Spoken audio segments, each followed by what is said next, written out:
నిత్య పూజలివివు నేరిచిననో ప్రత్యక్షమైనట్టి పరమాత్మునికి నిత్య పూజలివివో.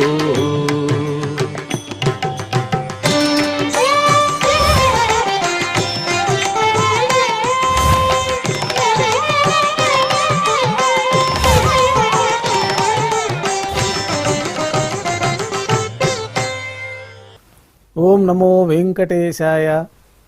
ఈరోజు శనివారము, శ్రీ క్రోధినామ సంవత్సరము, ఉత్తరాయణము, గ్రీష్మ ఋతువు, జ్యేష్ఠమాసము, కృష్ణపక్షము, అష్టమి తిథి, ఉత్తరాభాద్ర నక్షత్రము, జూన్ 29, 2024.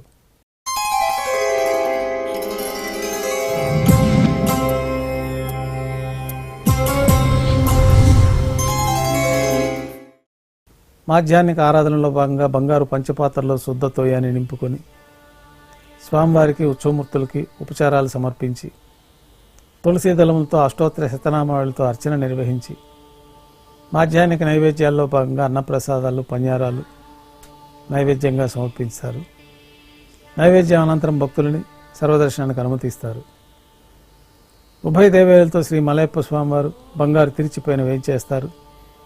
మేళతాళాలతో ఊరేగింపుగా విమాన ప్రదక్షిణంగా సంపంగి ప్రాకారంలో కల కళ్యాణ మండపానికి చేరుకుంటారు. కళ్యాణోత్సవం ప్రారంభమవుతుంది. పుణ్యాహవాచనము, అంకురార్పణ, రక్షాబంధనము, అగ్నిప్రతిష్ఠ, స్వామివారికి అమ్మవార్లకి నూతన పట్టు వస్త్రాల సమర్పణ, మహాసంకల్ప పఠనం, మాంగళ్యాలకు అభిషేకం, మాంగళ్యాలకు ఆరాధన జరిపి శ్రీవారి తరఫున మాంగళ్యాలను అమ్మవార్లకు సమర్పణ గావించి స్వామివారికి అమ్మవార్లకి కర్పూర నీరాజనం సమర్పించి విశేషమైన హోమాలతో పూర్ణాహుతి పూర్తి అయిన తర్వాత మాలా పరివర్తనం అనే కార్యక్రమాన్ని నిర్వహించి ఉభయ దేవేరులను శ్రీవారి చెంతకు చేర్చి ఈ సందర్భంగా అక్షతారోపణం అనే వైదిక కార్యక్రమాన్ని నిర్వహించి కర్పూర నీరాజనము, నైవేద్యము, తిరిగి కర్పూర నీరాజనంతో కళ్యాణోత్సవం పూర్తి అవుతుంది. ఉభయ దేవేరులతో శ్రీ మలయప్ప స్వామివారు మేళతాళాలతో ఊరేగింపుగా ధ్వజస్తంభం వద్ద కల అద్దాల మండపానికి చేరుకుంటారు. వేదపారాయణ నడుమ అద్దాల మండపంలో స్వామివారికి ఊంజల సేవ నిర్వహించి కర్పూర నీరాజన సమర్పణతోటి ఊంజల సేవ పూర్తవుతుంది. శ్రీదేవి భూదేవి సమేతంగా శ్రీ మలయప్ప స్వామివారు బంగారు తిరిచిపోయిన వేయించేసి మేళతాళాలతో ఊరేగింపుగా ఆలయం వెలుపల కల వైభవోత్సవ మండపానికి చేరుకుంటారు. ఆర్జిత బ్రహ్మోత్సవం ప్రారంభమవుతుంది. బంగారు గరుడ వాహనం పైన శ్రీ మలయప్ప స్వామివారు వేయించేస్తారు. కర్పూర నీరాజనంతో గరుడ వాహన సేవ పూర్తి అవుతుంది. హనుమంత వాహనం పైన శ్రీ మలయప్ప స్వామివారు వేయించేస్తారు. కర్పూర నీరాజనంతో హనుమంత వాహన సేవ పూర్తి అవుతుంది. బంగారు శేషవాహనం పైన శ్రీ మలయప్ప స్వామివారు వేయించేస్తారు. కర్పూర నీరాజనంతో పెద్ద శేషవాహన సేవ పూర్తి అవుతుంది. తిరుచిలో శ్రీ మలయప్ప స్వామివారు వేయించేసిన తర్వాత ఉభయ దేవేరులతో కలిపి శ్రీ మలయప్ప స్వామివారికి కర్పూర నీరాజనంతో ఆర్జిత బ్రహ్మోత్సవం పూర్తి అవుతుంది. సాయం సంధ్య వేళలో 1000 దీపాలతో అలంకరించబడి ఉన్న సహస్ర దీపాలంకరణ సేవ మండపానికి ఉభయ దేవేరులతో శ్రీ మలయప్ప స్వామివారు చేరుకుంటారు. వేదం, గానం, నాదం నడుమ సహస్ర దీపాలంకరణ సేవ జరిపి నక్షత్ర నీరాజనము, కర్పూర నీరాజనము సమర్పించి ఉభయ దేవేరులతో శ్రీ మలయప్ప స్వామివారిని 4 తిరువీధుల ఉత్సవం జరిపి భక్తులను అనుగ్రహించి ఆలయానికి చేరుకుంటారు. ఆలయంలో ఆస్థానం పూర్తయిన తర్వాత గర్భాలయంలో వేయించేస్తారు. వెంటనే రాత్రి తోమాల సేవ ప్రారంభమవుతుంది. ఉదయం సమర్పించిన పుష్పమాలికలన్నీ సళ్లింపు చేసుకుంటారు.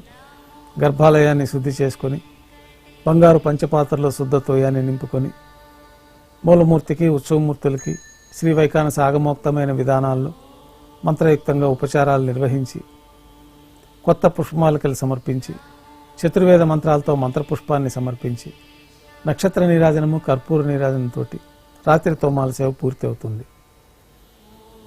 అష్టోత్తర శతనామావళితో అర్చన నిర్వహిస్తారు. రాత్రి నైవేద్యంలో భాగంగా అన్నప్రసాదాలు, పన్యారాలు, దోశ, ఘంటానాదం మధ్య నైవేద్యంగా సమర్పిస్తారు. తిరువీస నైవేద్యం పూర్తి అయిన తర్వాత భక్తులని సర్వదర్శనానికి అనుమతిస్తారు. కొద్ది విరామం తర్వాత ఏకాంత సేవ ఏర్పాట్లలో భాగంగా రాత్రి తోమాల సేవలో మూలమూర్తికి, ఉత్సవమూర్తులకి సమర్పించిన పుష్పమాలికలన్నీ సళ్లింపు చేసుకుంటారు. గర్భాలయాన్ని శుద్ధి చేసి బంగారు పంచపాత్రలోకి శ్రీ బ్రహ్మ తిరువారాధన కోసమై తీర్థాన్ని సమర్పించి ఏకాంత సేవలో భాగంగా కౌతుక బేరమైన శ్రీ భోగ శ్రీనివాసమూర్తిని బంగారు పట్టు పాన్పు పైన వేంచేపు చేసి ఏకాంత సేవలో భాగంగా దారోష్ణమైన గోక్షీరము, జీడిపప్పు, ద్రాక్ష, కలకండ కలిపిన మిశ్రమాన్ని స్వామివారికి నైవేద్యంగా సమర్పించి కర్పూర నీరాజనంతో ఏకాంత సేవ పూర్తి అవుతుంది. ఓం నమో వెంకటేశాయ.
Oh